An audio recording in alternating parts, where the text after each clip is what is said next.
Hello everybody, this is Kathlyn Hinesley with Exploring Dimensions for All, and today I'm going to be reading the first half of Chapter 7 from my book, Welcome to Infinity, Exploring Ancient and Modern Techniques for Collaborating with Otherworldly Beings.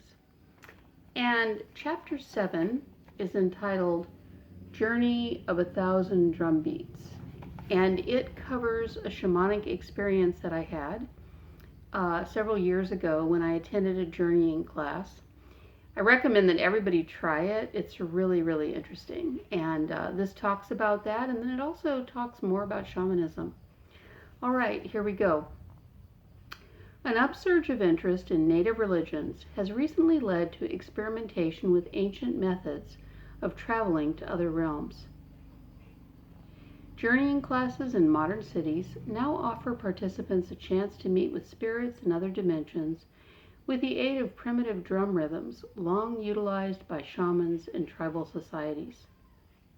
Participants often find their way from this world into the next by traveling through a tunnel. Shamanism expert Michael Harner compares the shaman's journey, which may include movement toward a light, to experiences reported by near-death survivors, and that's footnote 1. An interview with Michael Harner conducted by Gary Doré, The Ancient Wisdom in Shamanic Cultures, that's in quotation marks, in italics, Shamanism, An Expanded View of Reality, pages 5 and 6. Can shamanic journeying techniques really help living people to reach realms typically reserved for the dead? Can such journeys function as a bridge between the worlds? A trip to the underworld. Why? Why the slugs? Why was my entire body filled with slugs? The question brings up feelings of both wonder and horror as I remember my first and only journey to the underworld. Why had the old man cast them into my body? "Don't be afraid," he'd said. Then, with a quick wave of his hand, the thin old man I'd met on the mountaintop had sent hundreds of green slugs, each about 4 inches long, into the feet of my spirit body. As they'd entered, I'd felt a surprising blend of love, warmth, and cleanliness heal the inside of me. I'd needed these creatures, and they'd needed me. For perhaps the first time, I'd felt completely full. The flyer on the wall of the health food store had drawn me in. "Learn to journey," it had said simply in bold black type. I didn't know what it meant, but somehow, intuitively, it called to me. When I dialed the number on the flyer to inquire, a woman with a smooth musical voice answered the phone and explained that she was teaching techniques that had been used by shamans for thousands of years to journey to the spirit realms. She explained that she'd learned the journeying techniques through the Foundation for Shamanic Studies, which taught methods used by native shamans to visit other realms. She said recorded drum rhythms would be used to assist us in freeing our spirits for travel. The following week, 4 other journeying students and I assembled in her living room, lured by the flyer and its promise of the extraordinary. Did other dimensions truly exist? Could we really go there? Could everyone experience this? Or did the ability to journey depend upon psychic gifts possessed by a lucky few? If anyone had an inkling of a doubt, no one expressed it. We were true believers, New Age thought architects for whom nothing was impossible. We introduced ourselves. 2 in the group had experienced journeying before. 1 through participation in a similar class, and another with the aid of ayahuasca, a plant substance with psychedelic properties that has long been utilized by South American shamans to stimulate mystical experience. The teacher explained that we'd be traveling to the underworld. To accomplish this, we'd need to choose an image to focus on that would provide a pathway to realms beneath the surface of the earth. She explained that we could choose a body of water, a spring, or a lake. A hollowed-out tree trunk, a cave, or a volcano would also do.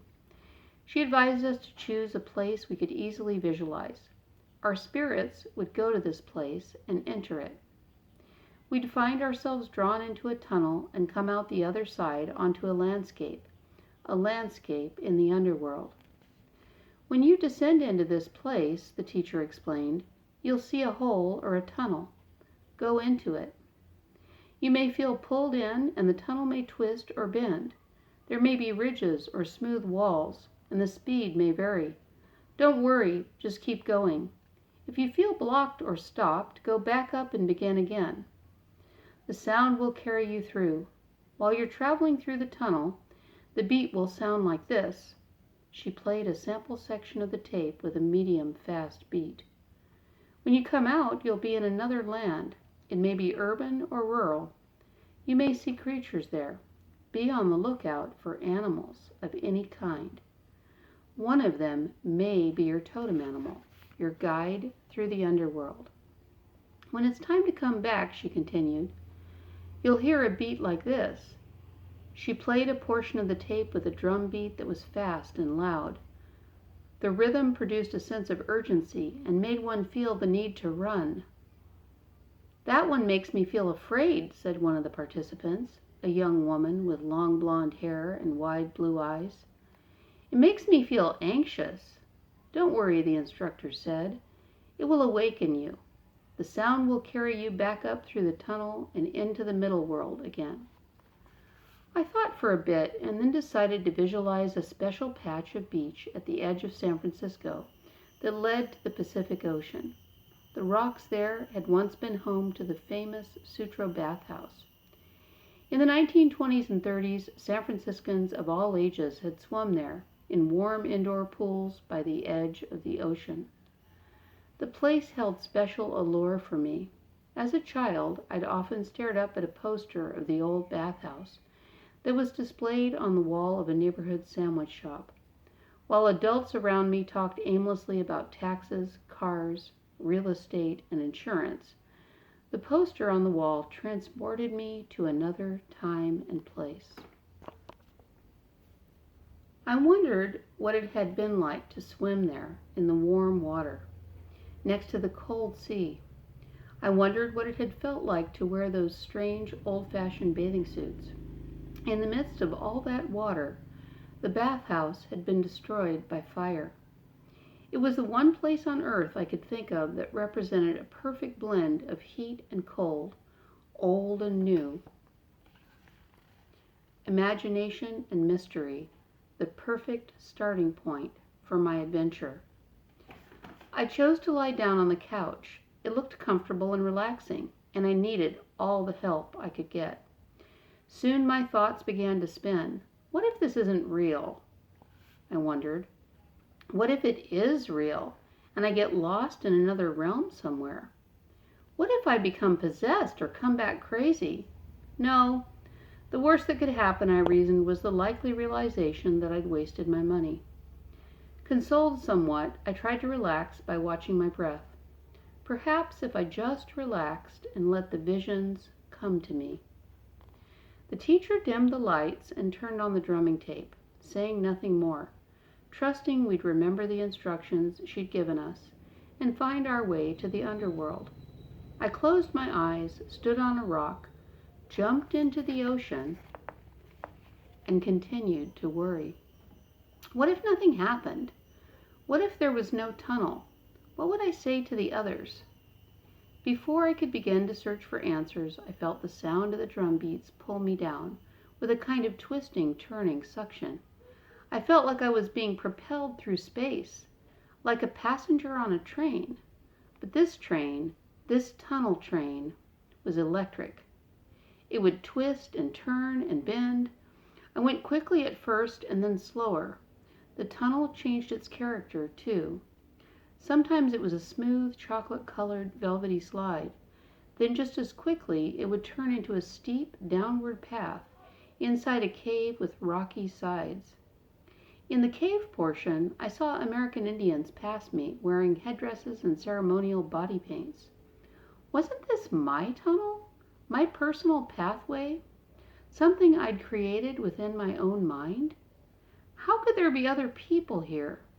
Had I merely imagined Indians? Was I just thinking of Indians because I was hearing drums? Or could they somehow be using the same pathway as me? Did this tunnel really exist somehow? Somewhere like a road, a bridge, or a highway does in our world? I came out of the tunnel, now smooth and black again with a bump, and found myself on a field of green grass. In the distance, I saw brick apartments, disappointingly similar to some I'd seen in cities on Earth. As I listened to the drum beat, my vision of the landscape flashed in and out.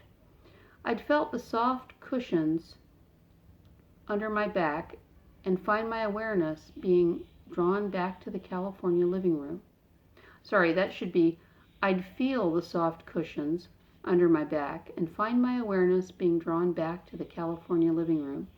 Then the drum beat would pull me onto the grassy field once more, further into the otherworldly vision. Then, all at once, I saw creatures with slimy green skin coming out of the buildings to meet me. Whole families of them came ambling across the field. An average of 4 feet high, they were strikingly thin, perhaps less than 50 pounds apiece.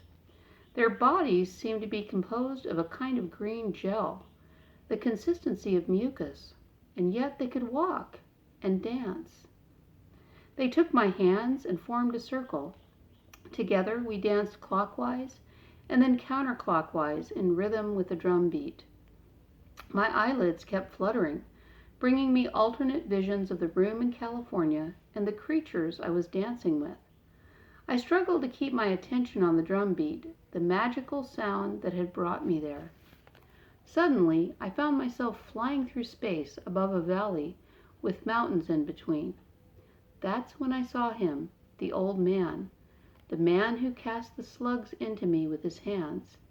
"Don't be afraid," he said, and the slugs swam in. And then I remembered dreaming about slimy green snakes in college. I dreamt about them nearly every night. I'd put my homework down, turn off the light, and dream I was one of the last survivors of a devastated city. Green snakes roamed everywhere, trying to enter people's bodies through their feet. The only means of escape had been to walk on the wooden foundations of bombed-out buildings. By staying slightly above the ground and carefully measuring each step, so that my feet always fell on raised objects, I had kept the snakes out of me.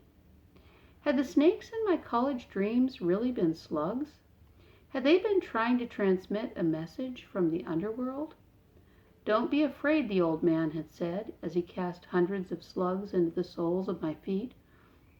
Somehow he knew about my reoccurring dreams. He knew I needed to let the slugs in. Suddenly, I felt myself being pulled back up into the air. Soon I was soaring through empty white space with the sound of the drum beats propelling me forward. And then, just as suddenly, I felt myself descend. When I broke through the clouds below, I saw a river with bamboo huts lining its sides. Descending further, I soon found myself sitting in a canoe.